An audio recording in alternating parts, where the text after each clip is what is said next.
कभी कभी रिश्ते एक ऐसे मोड़ पर आ जाते हैं जहां सब कुछ खत्म होता नजर आता है। आज की हमारी हिकायत भी कुछ ऐसी ही है। एक रिश्ता जो बिल्कुल तबाही के दहाने पर था, और फिर एक ऐसा हल सामने आया, इतना अजीब और हैरानकुन कि उसने सब कुछ बदल कर रख दिया।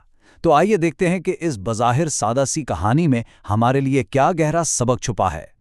सोचें, ये अल्फाज, ये किसी के भी रोंगटे खड़े कर सकते हैं। ये एक बीवी की मायूसी की इंतहा है। वो अपने रिश्ते से इस कदर तंग आ चुकी है कि इसके जहन में ऐसे खौफनाक ख्यालात आ रहे हैं। सवाल यह है कि आखिर वो इस नहज पर पहुंची कैसे। तो कहानी शुरू होती है एक दिल दहला देने वाली फरियाद से। एक औरत जो शादीशुदा है अपनी माँ के पास आती है। वो रोज रोज के झगड़ों से आप कह लें कि बिल्कुल टूट चुकी है। वो कहती है, माँ, मैं अब अपने शोहर को एक लम्हे के लिए भी बर्दाश्त नहीं कर सकती। उसकी आवाज में गुस्सा भी है, मायूसी भी, और एक बेबसी का तूफान भी।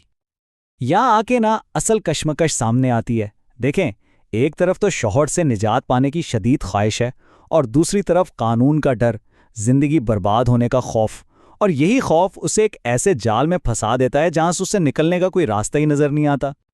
अब बेटी की ये हालत देखकर कोई भी माँ घबरा जाएगी, लेकिन ये माँ ये बिल्कुल पुरसुकून रहती है।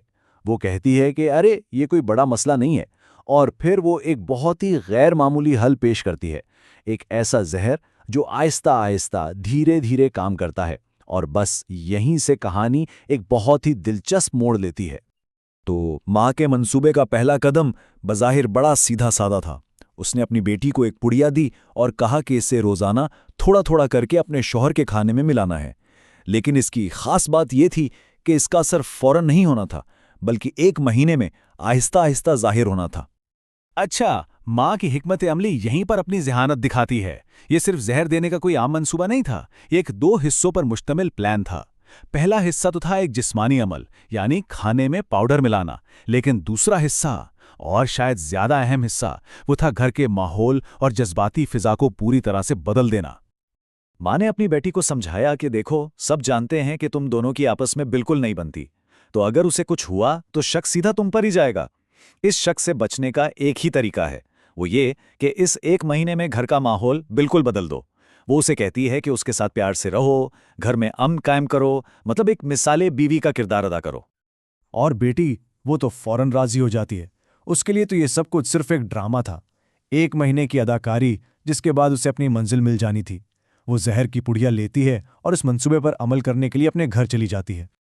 और बस यहीं से कहानी का रुख बदलना शुरू होता है। बीवी माँ के मंसूबे पर अमल तो शुरू कर देती है, लेकिन उसके जो नताइज निकलते हैं ना, वो उसकी तवक्को से बिल्कुल मुख्तलिफ होते हैं।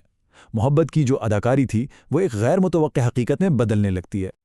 ये तब्दीली का सफ़र ना बड़ा हैरानकुन था। जैसे जैसे हफ्ते गुजरते गए, बीवी ने जो मोहब्बत का ड्रामा शुरू किया था वो हकीकत बनने लगा। पहले हफ्ते में शौहर का रवैया नरम हुआ तो बीवी का दिल भी पिघलने लगा। फिर जब शौहर ने भी मोहब्बत का जवाब मोहब्बत से देना शुरू किया तो बीवी खुद को इस रिश्ते में दोबारा से खोलने लगी। और महीने के आखिर तक उसे एहसास हुआ कि वो जिस शख्स को मारना चाहती थी, अब उसके बगैर तो जी ही नहीं सकती। और ये एहसास ये उसे शर्मिंदगी और पछतावे की गहराइयों में ले गया। तो ठीक 1 महीना गुजरने के बाद वही बीवी भागती हुई अपनी माँ के पास वापस आती है। लेकिन इस बार उसकी आंखों में नफरत नहीं थी, बल्कि खौफ और पछतावा था। वो इस जहर का तोड़ ढूंढने आई थी। इसका सवाल ना जैसे हवा में मुअल्लक रह जाता है। अम्मा, क्या इस जहर का कोई तोड़ है? इसकी आवाज़ में वही मायूसी थी जो 1 महीना पहले थी, लेकिन इस बार वजह बिल्कुल मुख्तलिफ थी। अब वो अपने शौहर को खोना नहीं बल्कि बचाना चाहती थी। वो रोते हुए अपनी माँ को बताती है कि उसका शौहर तो बिल्कुल बदल गया है। वो अब उसका इतना ख्याल रखता है, इससे बेपनाह मोहब्बत करता है, और वो ये सोचकर ही काम जाती है कि वो उसके साथ क्या करने जा रही थी। और फिर माँ वो राज फाश करती है जो इस पूरी कहानी का दिल है।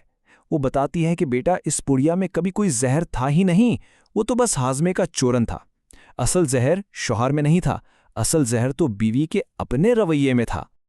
माँ के ये अल्फाज इस कहानी का सबसे अहम नुक्ता है।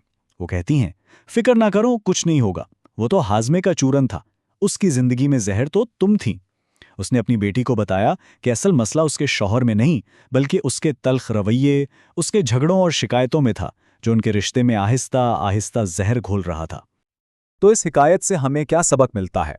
ये कहानी सिर्फ एक शौहर और बीवी की नहीं है, बल्कि ये इंसानी रिश्तों की गहराई के बारे में है।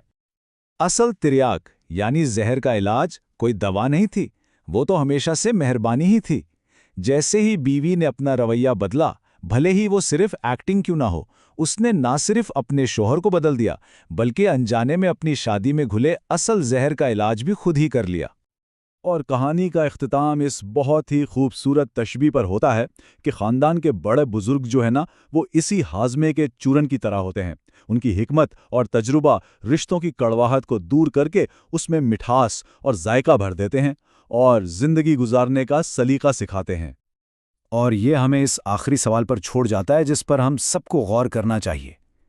क्या हम अक्सर मसाइल की जड़ दूसरों में तलाश करते रहते हैं, जबकि असली जहर शायद हमारे अपने रवैये, हमारे अल्फाज और हमारे आमाल में ही छुपा होता है?